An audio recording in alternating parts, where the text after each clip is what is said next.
सबसे पहले परमात्मा अकेले थे, उन्होंने फिर एक अकैलोक की रचना की अपने वचन से, और उसके ऊपर वो परमात्मा विराजमान हुए।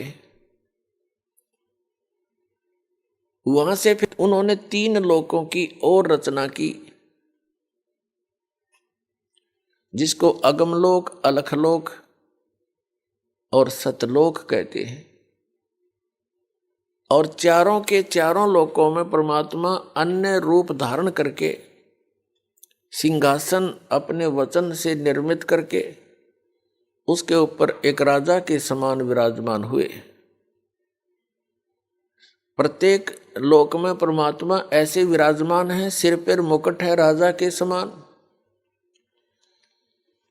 और ऊपर छतर है, बहुत बड़ा आलीशान एक बहुत सुंदर गोल आकार का गुंबज बना हुआ है, उसके बीच में सेंटर में मालिक बैठे। सतलोक के अंदर आकर परमात्मा ने अपने वचन से सभी द्वीप और मान सरोवर की रचना कर दी। उसके बाद परमात्मा ने 16 वचन उच्चारण किए, 16 वचनों से 16 पुत्रों की उत्पत्ति की वचन से। प्रत्येक को एक एक द्वीप में रहने को कह दिया। कुछ समय के उपरांत परमेश्वर सत्य पुरुष यानी कबीर जी ने अपने पुत्र अचिंत से कहा कि आप आगे की रचना रचिए। अचिंत ने अपने वचन से एक व्यक्ति उत्पन्न किया, युवा लड़का, उसका नाम रखा अक्षर पुरुष। अक्षर पुरुष मान सरोवर के अंदर एक बहुत बड़ा अमृत का भरा हुआ सरोवर है, तालाब है। उस तालाब में जाकर स्नान करने के लिए गया था, वहां पर वो निंद्रा आ गई, उसमें गहरे जाकर सो गया। वहां पर श्वासों से शरीर नहीं है सतलोक के अंदर। काफी समय ऐसे ही बीत गया। उसके बाद परमात्मा ने, सत्य पुरुष ने स्वयं ही सृष्टि रचना की। उसी सरोवर से जल उठाया, अपने वचन से उसको अंडा रूप दे दिया। उस अंडे के अंदर एक आत्मा प्रवेश कर दी अपने वचन से। उस अंडे को उस मानसरोवर में छोड़ दिया। गड़गड़ गड़गड़ करता हुआ वो अंडा नीचे जाने लगा। उसकी आवाज से अक्षर पुरुष की निंद्रा भंग होगी। अब जैसे कोई अधूरी निंद्रा में जागता है तो उसको कुछ क्रोध सा होता है, तो ऐसे उस अक्षर पुरुष ने कोप किया कि मुझे किसने जगा दिया, और उस कोप युक्त दृष्टि से देखा अंडे को। उस कोप से वो अंडा फट गया क्रोध से। उसमें से एक युवा लड़का निकला जो यहाँ का अब मालिक कहलाता, जिसको ब्रह्म कहते हैं, जिसको सरपुरुष भी कहते हैं। अब अक्षर पुरुष और सरपुरुष उस तालाब में 2 थे। परमात्मा ने आकाशवाणी की कि तुम दोनों बाहर आओ। अक्षर पुरुष तुम निंद्रा में थे, तुम्हें जगाने के लिए ये सब कौतुक किया गया। दोनों बाहर आ गए, सरपुरुष और अक्षर पुरुष। इन दोनों से कहा कि आप जाइए अचिंत के लोक में, द्वीप में रहो। ये तीनों एक द्वीप में रहने लगे, अचिंत, अक्षर पुरुष और सरपुरुष। कुछ समय के बाद परमेश्वर ने आप सभी आत्माओं की, कबीर जी ने अपने वचन से आपकी उत्पत्ति की युवा अवस्था में, और आपको अलग अलग स्थान अपने वचन से रचकर उसमें रहने की व्यवस्था की। तो ऐसे आप वहां रहा करते थे। परमात्मा ने नर और नारी की भी रचनाएं की। आपकी वहां संतान है, संपत्ति है, अलग अलग से बहुत सुंदर महलों में रहा करते थे, किसी चीज का अभाव नहीं, कोई राग द्वेष नहीं, सुंदर शरीर आपको प्राप्त था, तेज पुंज से एक ही तत्व का बना हुआ। ये 5 तत्व का बना हुआ है। इसके अंदर आप देखते हो कितना सुंदर आपको लग रहा है। ये बना किस मटेरियल से है?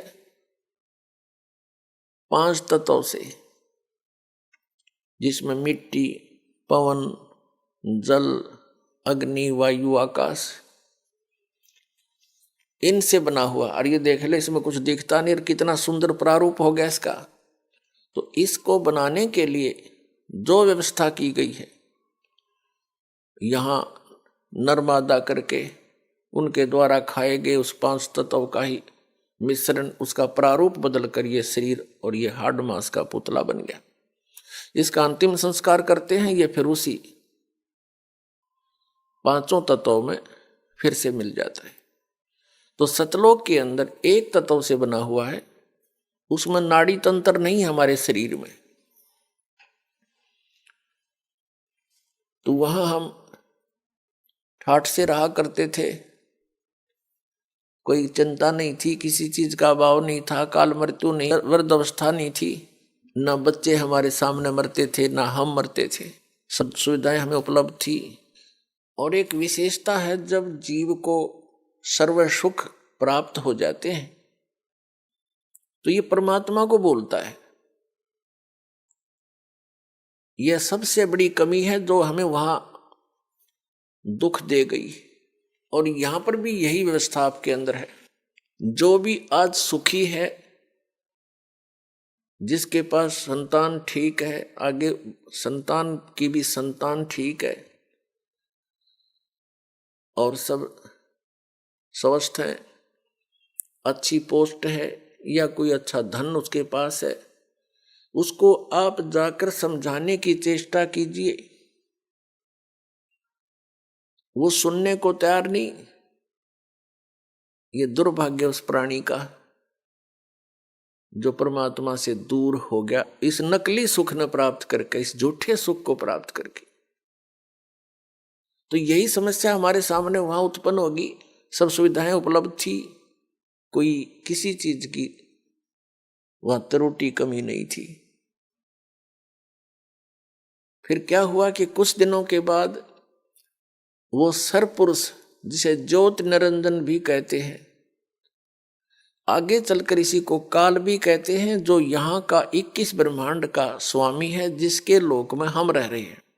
हम यहाँ कैसे फंसे,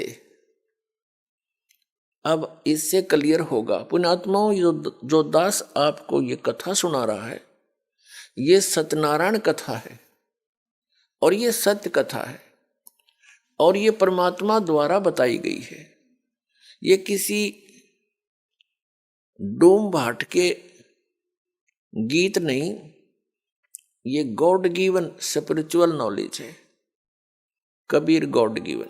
आप जी ने जो आज तक सुना है वो उस रंग में आप रंग चुके हो, और ये हटकर यथार्थ ज्ञान सुनने को मिलता है तो मन के अंदर बहुत से जो है शंकाएं उत्पन्न होती हैं। उत्पन्न तो होंगी और इसी ज्ञान से ही समाप्त भी होंगी। धैर्य से सुनना। अब इस सरपुरुष ने जो अंडे से उत्पन्न हुआ था, इसके मन में एक कल्पना आई, एक ओछी सोच उठी कि हम 3 एक द्वीप में रह रहे हैं और अन्य हमारे सभी भाई अपने अपने अलग से सिंगल अलग अलग रह रहे हैं। तो इसने क्या सोचा कि मैं भी अलग से स्थान प्राप्त करूं। उसके लिए इसने तप शुरू किया। एक पैर पे खड़ा होके ये तप करता रहा और हम सभी जो अपने सुख से रह रहे थे इसको देखने लगे। 70 युग तक ये एक पैर पे खड़ा रहा। तो पुण्यात्माओं, आज भी हमारे अंदर ये त्रुटि विद्यमान है।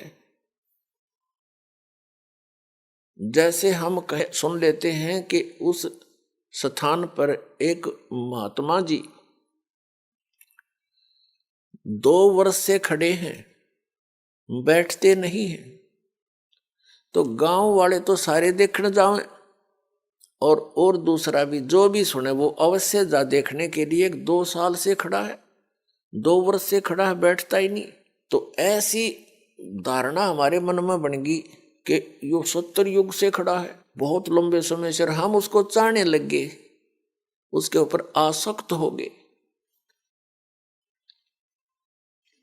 अपने आत्माओं, परमात्मा ने आकाशवाणी की, बहुत बार सतर्क किया, अनाउंसमेंट की कि आप इसकी इस कलाबाजी को मत देखें, अपना मस्त रहो।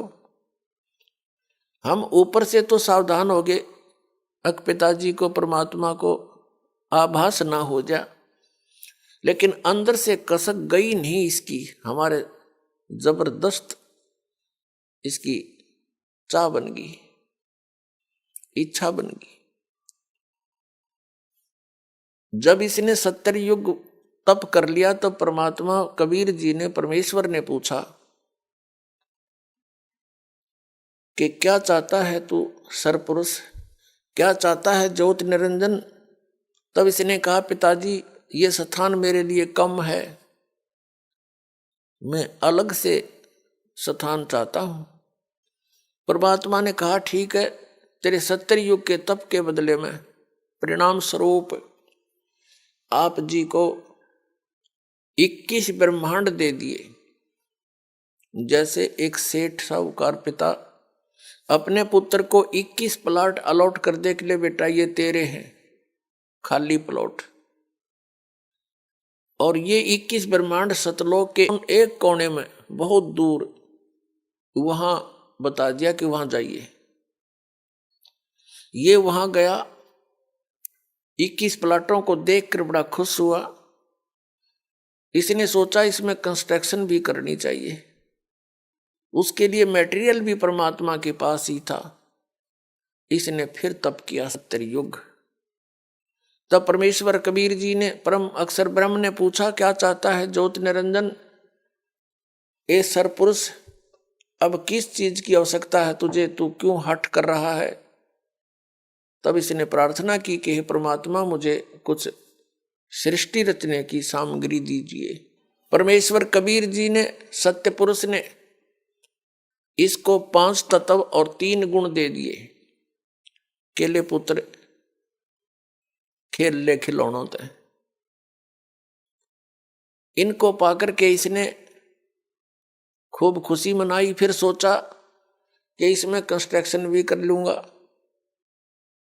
और फिर जैसे प्लॉट पे मकान बना लिया, तो इसने सोचा कि फिर इसमें कुछ आत्माएं भी रहे मेरे साथ, अकेले का दिल लगेगा कैसे।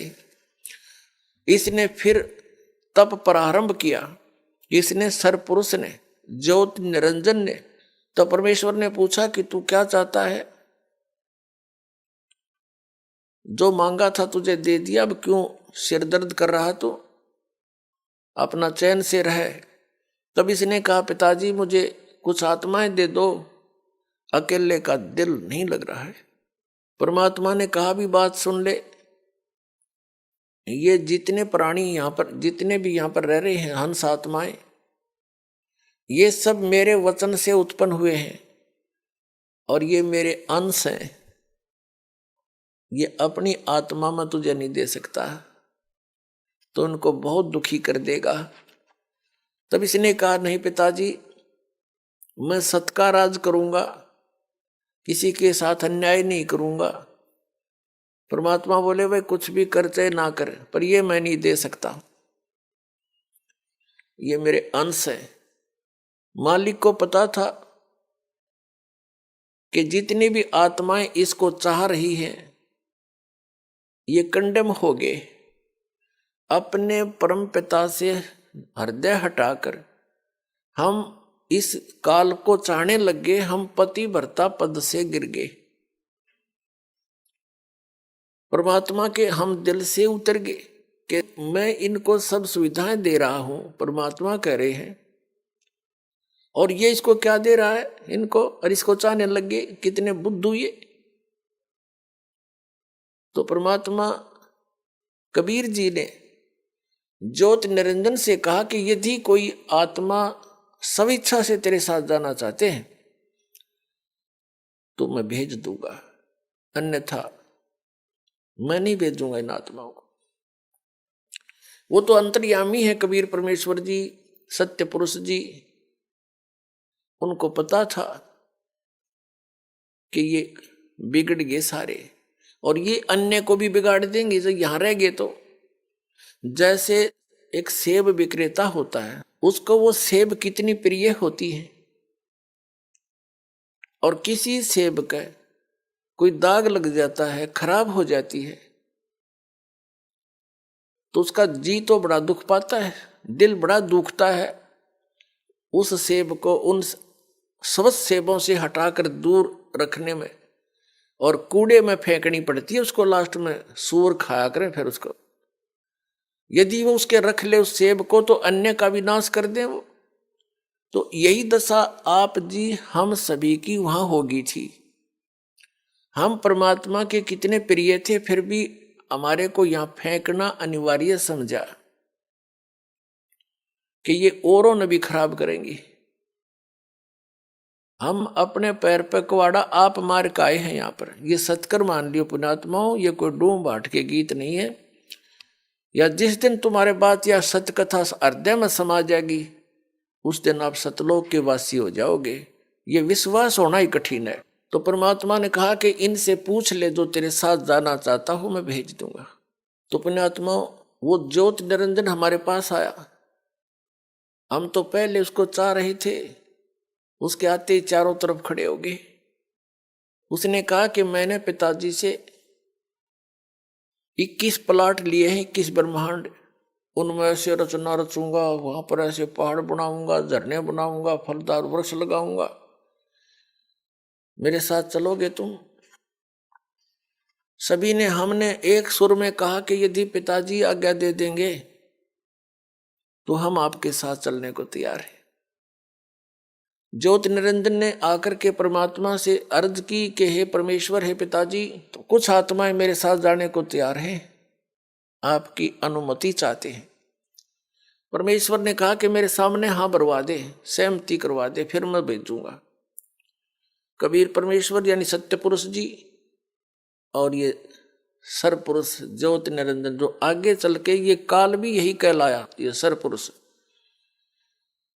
हमारे पास आगे दोनों सरपुरुष और परम अक्षर पुरुष, यानी जिसको हम सत्य पुरुष कहते। परमेश्वर ने आकर हमसे पूछा कि अभी जो हंस इस ज्योत स्वरूपी निरंजन यानी सरपुरुष के साथ जाना चाहता है वो हाथ खड़ा कर दे।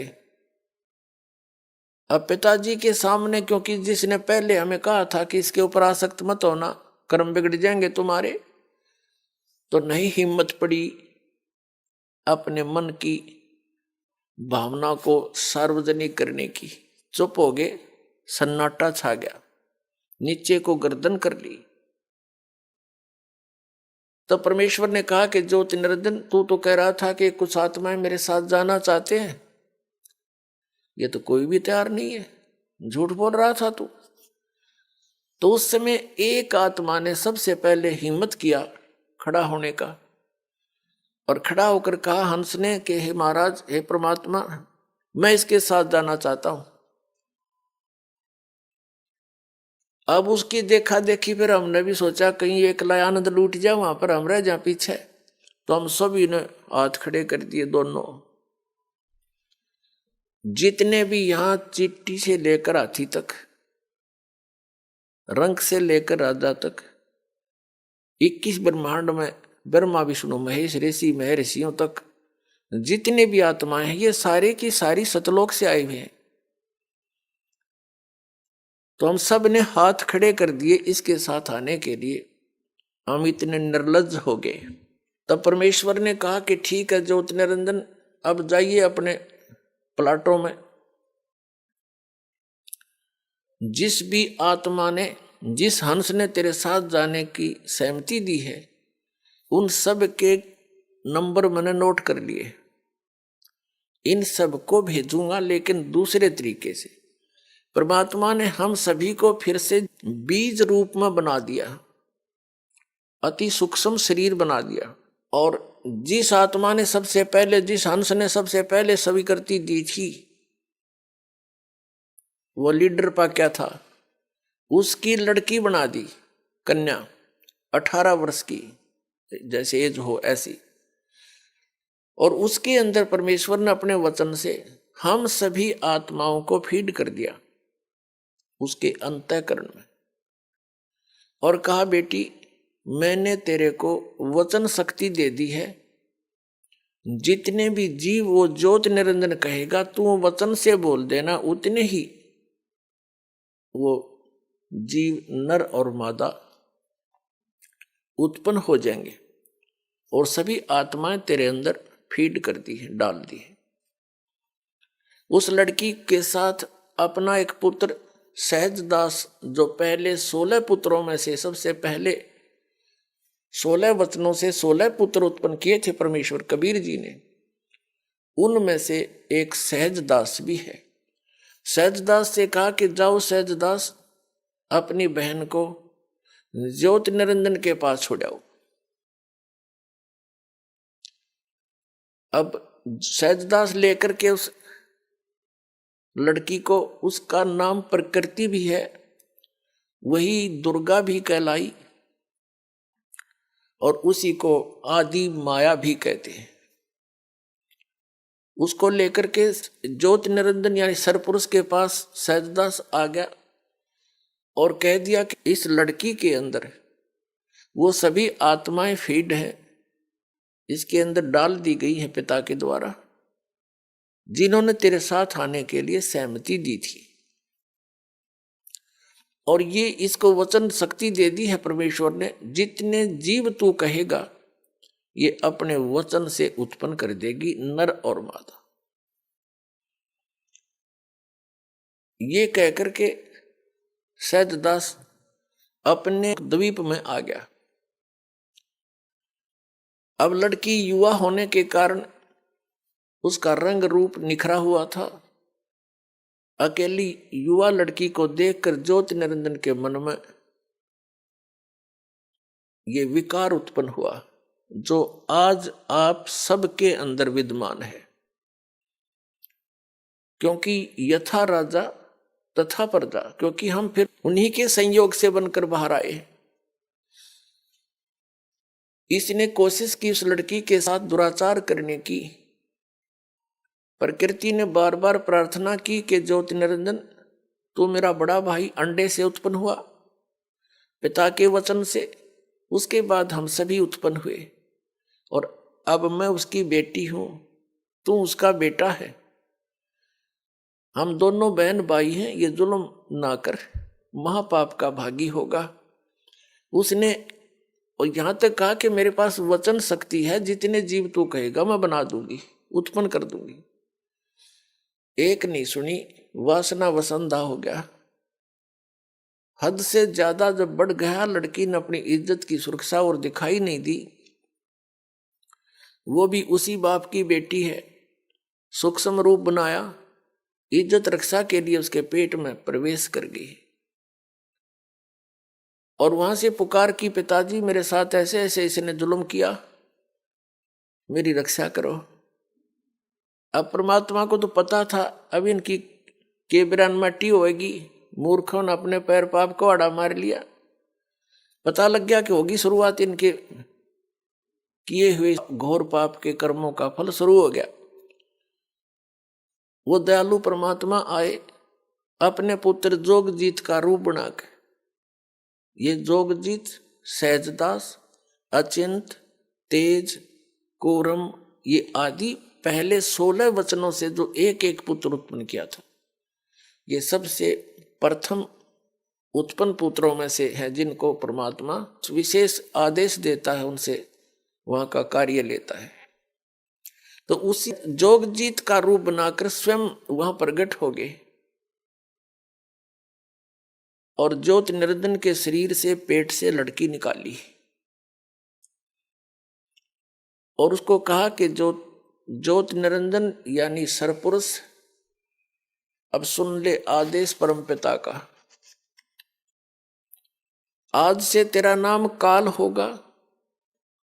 तूने इस लड़की के साथ दुर्व्यवहार किया और इसको तूने खा लिया। 1,00,000 मानव शरीरधारी प्राणियों का नित आहार किया करेगा और 1,25,000 की उत्पत्ति किया करेगा। आज से तेरा नाम काल होगा और तुम यहां से निकल जाओ दोनों 21 ब्रह्मांड को लेकर के। ऐसे लोक में, ऐसे सत्यलोक में, सच्चे लोक में जो ऐसे गलती करता है उसका यहां ठिकाना नहीं है। ये कह करके परमात्मा ने उसके 21 ब्रह्मांड चालू कर दिए। ऐसे चल पड़े जैसे विमान चल पड़ता है उस परम पिता के आदेश थे। अब ज्योत निरंजन ने बहुत कोशिश की। अब उस ज्योत निरंजन ने जोगजीत अपना बड़ा भाई समझकर विनय बहुत किया कि मुझे अक्षमा करवा दे पिताजी से कहकर, फिर से गलती नहीं करूंगा। तब जोगजीत ने कहा कि निकल जा बस, अब तू ज्यादा समय नहीं तेरे लिए। अब वहां से चलकर ये 21 ब्रह्मांड उस सतलोक से 16 शंख कोश की दूरी पर आगे, एक कोश लगभग 3 किलोमीटर के आसपास होता है। और यहां आकर के ये चक्कर काटने लगे। इस काल ने क्या कर रखा है, 5 ब्रह्मांडों का एक ग्रुप बना रखा है। ऐसे ऐसे 4 महाब्रह्मांड बना रखे हैं जिसमें 5-5 ब्रह्मांड रोक रखे, और एक ब्रह्मांड जो बहुत बड़ा क्षेत्र है उसने अपने निज स्थान के लिए अलग रखा है। और प्रत्येक ब्रह्मांड के अंदर सबसे ऊपर के स्थान पर इस काल ने अपनी अलग से राजधानी नियोजित की हुई है, बनाई हुई है। अब जब ये वहां से चलकर आगे इतनी दूरी पर ज्योत निरंजन ने फिर वही दुराचार प्रारंभ किया उस दुर्गा के साथ। दुर्गा ने कहा कि ज्योत निरंजन जुल्म ना करे, पहले तो मैं तेरी बड़ी बहन, अब मैं तेरे पेट से बाहर आएगी निकल कर तेरी बेटी होगी, तो कोई से नाते की तो लज्जा रख ले। वह तुझे यहाँ जीव चाहिए मैं उत्पन्न कर दूंगी। लेकिन इसने एक नहीं सुनी। अपने ही नख रेखा से, नख नाखूनों से, क्योंकि ये वचन शक्ति जो होती है अध्यात्म, ये बहुत बड़ी प्रबल होती है। इसको हम भौतिक विज्ञान से नहीं तोल सकते, उससे नापने की भी चेष्टा नहीं करनी चाहिए। ऐसे कैसे हो गया, ऐसे कैसे हो गया। तो इसने अपने नाखूनों से, वो परमात्मा ने क्या किया था कि उस लड़की के प्रजनन इंद्री नहीं लगाई थी, और लड़की इसलिए बनाया था कि इसकी नीयत और देख लूं वो कितना बढ़िया आदमी है। तो वो तो एक आने का नहीं पाया, युवा लड़की के ऊपर आसक्त हुआ, फिर वो नीचे आगे। तब इस काल ने ज्योत निरंजन अपने नाखूनों से अभद्र तरीके से और आध्यात्मिक शक्ति से लड़की को प्रजनन इंद्री लगाई। फिर इसने विलास किया, 3 बच्चों की उत्पत्ति की। अपुण्यात्माओं, जैसे आध्यात्मिक शक्ति को भौतिक विज्ञान से हम नहीं नाप सकते, और इस कारण से हम इसको नकारा नहीं कर सकते, ना करना चाहिए। यदि आपने अध्यात्म मार्ग में आगे बढ़ना है तो अध्यात्म मार्ग में जिसको हम इम्पॉसिबल कहते हैं वो इम्पॉसिबल नहीं होता। जैसे अगस्त ऋषि ने इन 7 समुद्रों को एक ही घूंट में, एक चुल्लू में नूल उठाया था और पान कर गया, सारे सूख गए थे। तो आज की भौतिक विज्ञान इस बात को मान सकती है, वो ना मानने दे, पर यदि आपने इस भक्ति मार्ग पर आगे बढ़ना, ये सारी सच्ची समझना। तो उसने क्या किया, अपने आत्मा, अब काल ने क्या कहा कि अब मेरा कौन क्या बिगाड़ेगा,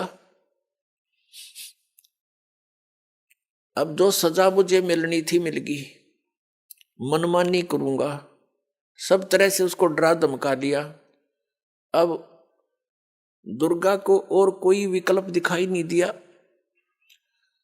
दुर्गा ने उसको समर्पित कर दिया और प्रत्येक आज्ञा का पालन करने लगी उसके डर से।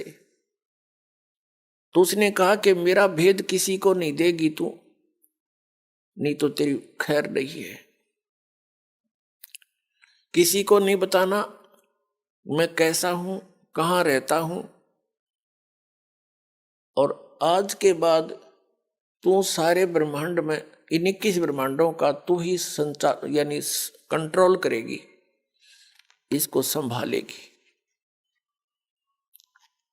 अब दुर्गा ने कहा कि एक बात बता, मैं एक स्त्री और इतने काम को कैसे संभाल सकूंगी, अब तू मेरे साथ तो रह कम से कम। तो उसने कहा कि नहीं, मैं ऐसे स्थान पर रहूंगा वहां कोई नहीं जा सकता, और वहां पर तू भी मेरी ही आज्ञा और वचन से ऊपर आ सकती है, अन्यथा तेरी भी हिम्मत वहां आने की नहीं होगी, ऐसी व्यवस्था करूंगा। अब दुर्गा के पास कोई विकल्प नहीं था, अपने पैर पर आप कुवाड़ा मार के आई थी, सारी बात स्वीकार कर ली। कहा कि मेरा भेद मत देना, मेरे विषय में किसी को नहीं बताना।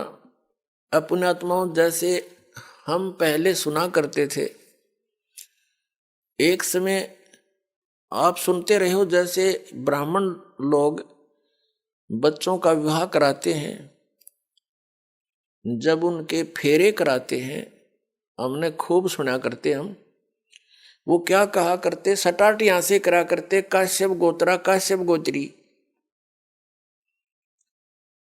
तो हमारे कोई बुद्धि में नहीं आया करते, हमने सोचा इनका कोई सेंटेंस श्लोक होगा, ऐसे बोलते हैं। तो यहां परमात्मा से परिचित आदरणीय गरीबदास साहिब जी, गांव छुड़ानी, जिला झज्जर वाले ने परमात्मा से प्राप्त ज्ञान के आधार से कहा कि काश्यप गोत्रा और काश्यप गोत्री पंडित शाखा लाया, और कोई तत्वेता ज्ञानी जाने, वो बाण बहन ब्याह घर लाया। अब एक ही गोत्र की शुरू में ही बोलता है ब्राह्मण फेरे कराने वाला, काश्यप गोत्रा काश्यप गोत्री, तो दोनों बाण भाई तो शुरू में बढ़ा दिए उसने। तो यहां गरीबदास जी कहते हैं, काश्यप गोत्रा काश्यप गोत्री पंडित शाखा लाया, यानी उस पंडित ने ये वचन बोला, और कोई तत्वेता ज्ञानी जाने, बहन ब्याह घर लाया। एक समय ये दास एक किसी प्लाट के सिलसिले में किसी के साथ कोर्ट में गया हुआ था, कचहरी, इसमें तहसील में, पहले की बात है जब सर्विस करता था।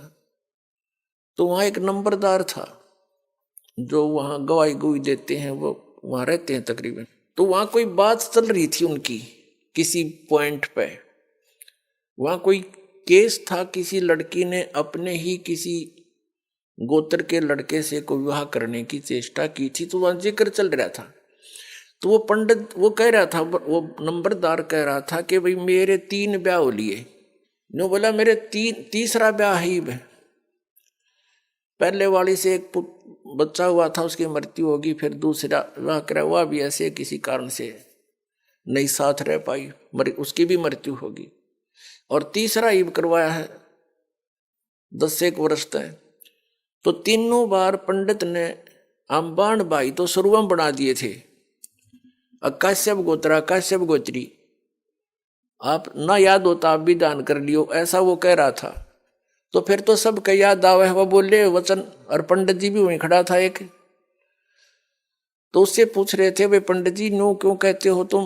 वो बोला हमने नहीं पता, हमारे सारे कहते हैं, हम भी ऐसे कहते हैं।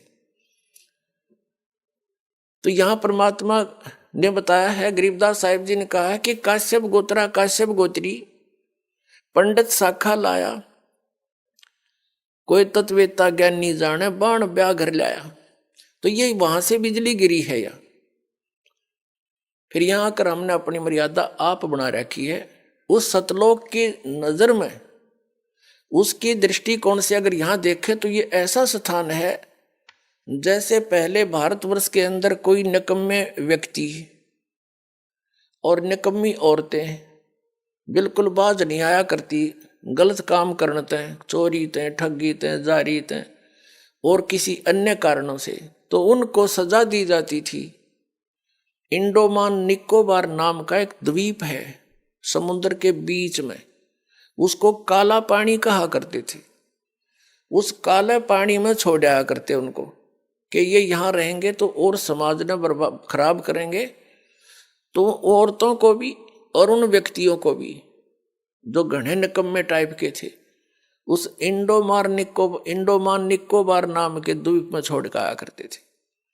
तो वहां फिर वापस आने का विकल्प नहीं, उनके पास कोई साधन नहीं था। तो वहां जैसे भी उन्होंने रहना था, कोई किसी ने कुटो छेतो, कोई किसी की इज्जत लूटो, कोई किसी का खसोट लाओ, ठाडे का राज। तो वहां फिर इस प्रकार से हजारों सैकड़ों की संख्या में व्यक्ति वहां रहने लगे। तो उन्होंने अब ऐसे जैसे तैसे अपना संतानें उत्पन्न करनी शुरू कर ली। धीरे धीरे अब वहां एक देश का रूप धारण हो गया। तो ये जो स्थान आप रह रहे हो 21 ब्रह्मांड, ये सतलोक से हम काले पानी भेज रखे हैं। यहां हमने आप पे फिर अपनी व्यवस्था बना रखी है, मर्यादाएं बनाई जीने के लिए, नाते गोत बनाए यहां पर रहने के लिए। तो परमात्मा हमें याद दिलाना चाहते हैं कि तुम इस गलत स्थान पर रह रहे हो, ये स्थान रहने का कौन है। अब प्रसंग उसी पर आते हैं। अब इस काल भगवान ने फिर अपनी सृष्टि अलग से रचना की। कैसे रची इसने? परमात्मा से प्राप्त उन 5 तत्वों से और 3 गुणों से अन्य रचना की। सबसे पहले इसने 3 पुत्रों की उत्पत्ति की। दुर्गा को अपनी पत्नी रूप में बनाकर इस काल भगवान यानी सरपुरुष को अब काल भगवान कहने लगे, क्योंकि काल प्रभु ब्रह्म भी इसी को कहते हैं, सरपुरुष भी इसे कहते हैं। पुण्यात्माओं, जितने भी अपने सदग्रंथ हैं उनको अब आसानी से समझा जा सकता है सृष्टि रचना की जानकारी के उपरांत। सृष्टि रचना इन सभी सदग्रंथों के समझने की एक मास्टर की है। ये सृष्टि रचना एक मास्टर की है सब सदग्रंथों के समझने की। ये प्रथम बार सुनने वाले को ऐसे लगेगी जैसे दंत कथा सी, लेकिन ये सच्चाई से परिपूर्ण है। अब आपको 3 पुरुषों की जानकारी हुई। एक सरपुरुष जो अंडे से बना, मान ले के कबीर परमात्मा के वचन से। एक अक्षर पुरुष जो अचिंत के वचन से उत्पन्न हुआ था। और वो तीसरा जो सबका मालिक, वो परम अक्षर पुरुष है जिसको सत्य पुरुष भी कहते हैं। तो अपने सदग्रंथ इसका संकेत बहुत दे रहे हैं, लेकिन हम समझ नहीं सके क्योंकि हमारे पास ये मास्टर की नहीं थी या मुख्य चाबी नहीं थी। सृष्टि रचना का हमें ज्ञान नहीं था। सृष्टि रचना का ज्ञान रचने वाला ही दे सकता है। तो उस परम अक्षर ब्रह्म सतपुरुष कबीर जी ने आकर के हमें यह सृष्टि रचना का ज्ञान दिया, और उस ज्ञान को दास अब आपके रूबरू कर रहा है, आपके समक्ष पेश कर रहा है और सभी सदग्रंथों से प्रमाणित कर रहा है। श्रीमद् भगवत गीता। अब थोड़ा सा आपको इन तीनों पुत्रों की उत्पत्ति बता करके फिर सदग्रंथों का रेफरेंस देंगे, आसानी तो समझ में आओगा। तो सबसे पहले इस सृष्टि रचना के अंदर और इस सारे अध्यात्म ज्ञान को समझने के लिए आप जी को एक चित्र दिखाते हैं जो आसानी तो समझ में आओगा। देखिएगा, ये एक ब्रह्मांड है, ये एक ब्रह्मांड, एक ब्रह्मांड का चित्र है। ये ऐसा समझो, ये एक ब्रह्मांड है, ये सारा कुछ, ये जो बाउंड्री नजर आ रही है आपको, ये एक ब्रह्मांड है। इसकी इलिप्टिकल शेप है, अंडे जैसी। इसको अंड भी कहते हैं, इसी को ब्रह्मांड भी कहते हैं। इसमें देखिएगा नीचे के ये 7 लोक, ये वितल, महातल, तलातल, पाताल, रसातल, सूतल, अतल आदि, और ये पृथ्वी हम जिस पर रहते हैं, और ये ब्रह्मा जी का लोक, ये शिव जी का लोक, ये विष्णु जी का लोक। इस एक ब्रह्मांड के अंदर सामग्री है। या एक ये इंद्र का लोक, ये स्वर्ग और नरक इकट्ठा ही है, ये स्वर्ग लोक कहलाता है। ये मानसरोवर, यहाँ भी एक मानसरोवर इस काल ने अलग से बना रखा है। ये धर्मराय का लोक, जो धर्मराज है, जो सबका लेखा जोखा करता है। और फिर ये आ जाता है ब्रह्मलोक, ये एक ब्रह्मलोक है। इसी ब्रह्मांड के अंदर ब्रह्मलोक कहलाता है सारा। ये अक्षेत्र एक ब्रह्मलोक कहलाता है। इसमें क्या है, यहाँ बहुत बड़ा वन है, जंगल है, बाग बगीचे हैं। और ये इंद्र का, इसने काल ने इस ब्रह्मलोक के अंदर नकली रचना कर रखी है। एक महाइंद्र का द्वीप, एक नकली सतलोक, उस ऊपर के लोकों की नकल करवा रखी है। अलखलोक, नकली अगमलोक और नकली अक यानी अनामी लोक। ये इस स्थान को फिर इसने बंद कर रखा अलग से। ये बहुत बड़ा क्षेत्र है, चित्र में छोटा दिखा। इससे बाहर यहाँ दुर्गा का एक द्वीप है, ये यहाँ अलग लोक है इसका, यहाँ से ये सबका संचालन करती है। इससे ऊपर ये स्थान है जो ये गुप्त है।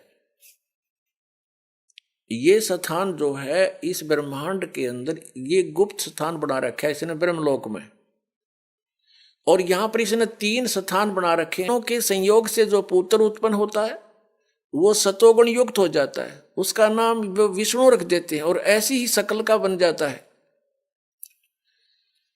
तीसरा ये तमोगुण प्रधान अक्षेत्र है, इसमें ये स्वयं शिव रूप में रहता है। इसको महाशिव कहने लगे बगैर ज्ञान से। महाशिव रूप में रहता है, दुर्गा को पार्वती रूप में रखता है। और इन दोनों के संयोग से जो पुत्र उत्पन्न होता है वो तमोगुण युक्त हो जाता है। उसको शंकर और शिव नाम दे करके ये अपनी सृष्टि चलवाता है इन तीनों से। और ये स्वयं यहां रहता। चलिए,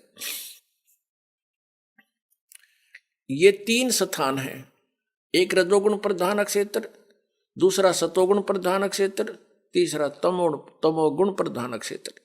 यहां ये दुर्गा को ऊपर ले लेता है, इनकी उत्पत्ति करके दुर्गा को वापस भेज देता है। इन तीनों बच्चों को यहां नीचे भेज देता है, कोमा में रखती है ये, और फिर इनको अलग अलग स्थानों पर छोड़ देती है। इनकी राजधानियां बना करके इनको अलग अलग स्थान पर इनका विवाह करके तीनों का, और अपने ब्रह्मांड का संचालन करवाता है।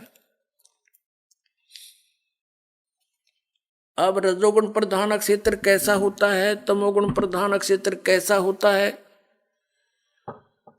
और सतोगुण प्रधान कैसा होता है। जैसे एक मकान के अंदर 3 कक्ष हों, एक कमरे के अंदर अश्लील चित्र लगे हों और दूसरे में चित्र लगे हों साधु संत फकीरों के, और तीसरे में लगे हों शहीदों और शूरवीरों के, तो जिस कक्ष के अंदर अश्लील चित्र लगे हैं उसमें जब व्यक्ति जाते हैं उनका मन भी वैसा ही मलिन बन जाता है, वैसी भावनाएं उत्पन्न होने लग जाती हैं। और जब वो उस सतोगुण प्रधान क्षेत्र में यानी उस सतोगुण प्रधान क्षेत्र में, यानी जिसमें साधु संत फकीरों के महापुरुषों के फोटो लगे हों, वहां जाते ही मन की भावना बदल जाती है। तो जब तक उसमें रहता है उसके वैसे ही विचार रहते हैं, क्योंकि उनकी कहानी से, उनकी जीवनी से वो परिचित होता है। और वही व्यक्ति फिर जाता है उस सूरवीरों के जहाँ चित्र लगे हैं उस कक्ष में शहीदों के, तो उनकी कुर्बानियों से भी परिचित होता है। उनको पढ़ पढ़ के, सुन सुन के, उनके विचार करके उनके वैसे ही भाव बन जाते हैं। ठीक इसी प्रकार इसने सुनियोजित तरीके से हम सबको यहाँ फंसा रखा है। इन 3 पुत्रों को जब ये युवा हो जाते हैं, जब ये युवा होते हैं तब तक इनको कोमा में रखता है और इनकी परवरिश जारी रखता है, इनको अचेत रखता है। पुण्यात्मा, आजकल हमने बहुत से प्रमाण देखे हैं। एक व्यक्ति आया था हमारे पास, उसने बताया कि मेरा लड़का 16 वर्ष की आयु में कोमा में चला गया किसी दुर्घटना के कारण। आज वो 30 वर्ष का हो गया, 14 वर्ष से वो कोमा में है। उसको नली से दूध और कुछ खिलाते पिलाते हैं और वो जीवित है, कोमा में पड़ा है 14 वर्ष से। तो इस परमात्मा के विधान को समझने में अब ये भौतिक विज्ञान भी आपका सहयोग दे रही है। जब ये युवा हो जाते हैं, इन तीनों को सचेत कर देते हैं। ब्रह्मा जी को, जैसे विष्णु जी को शेष नाग की सैया पर समुद्र में लिटा दिया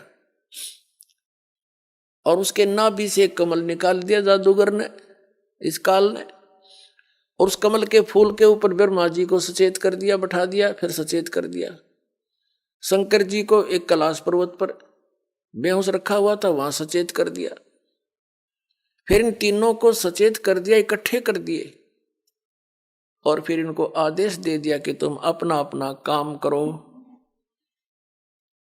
ब्रह्मा जी को सृष्टि रचने का, विष्णु जी को सतीथि बनाने का और शंकर जी को संहार करने का। उनमें तीनों वो गुण बना ही रखे थे पहले ही। अब जैसे ये भगवान, फिर इनका विवाह कर दिया। दुर्गा ने अपने ही 3 रूप, अपने वचन से 3 लड़कियां उत्पन्न की, उनको समुद्र में छुपा दिया। इन तीनों को समुद्र, उसमें सागर मंथन के लिए भेजा। ये 3 लड़कियां निकली, तीनों को लेकर के मां के पास आ गए। तो मां ने कहा था, बेटा जो भी वस्तु निकले एक एक ले लेना, लेकिन उनका ध्यान रखना कि पहले कौन सी निकली है, दोबारा कौन सी, तीसरी बार कौन सी, पहचान रखना। वो तीनों लड़कियों की पहचान करके वो मां के पास ले आई। उनको बता दिया कि ये प्रथम निकली थी, ये द्वितीय, ये तीसरी बार। जो प्रथम निकली थी उसका नाम सावित्री रखा, ब्रह्मा से विवाह कर दिया। दूसरी बार निकली थी उसी में नंबर वाइज, तो उसका विवाह विष्णु जी के साथ कर दिया, उसका नाम लक्ष्मी रख दिया। और तीसरी जो निकली थी उसका नाम उमा रखा और भगवान शिव से विवाह कर दिया। अब तीनों को वचन से कह दिया कि यह तेरी पत्नी स्वीकार करो और जाओ अपने लोक में। तो तीनों को 3 राजधानी रच के ऊपर के लोक बना रखे, उनमें छोड़ दिए, जाओ। अब वहां से इस काल की सृष्टि प्रारंभ हुई। कुछ मैथुन सृष्टि, कुछ दुर्गा के वचन से, और ऐसे ये काल का सारा जुगाड़ जुड़ गया।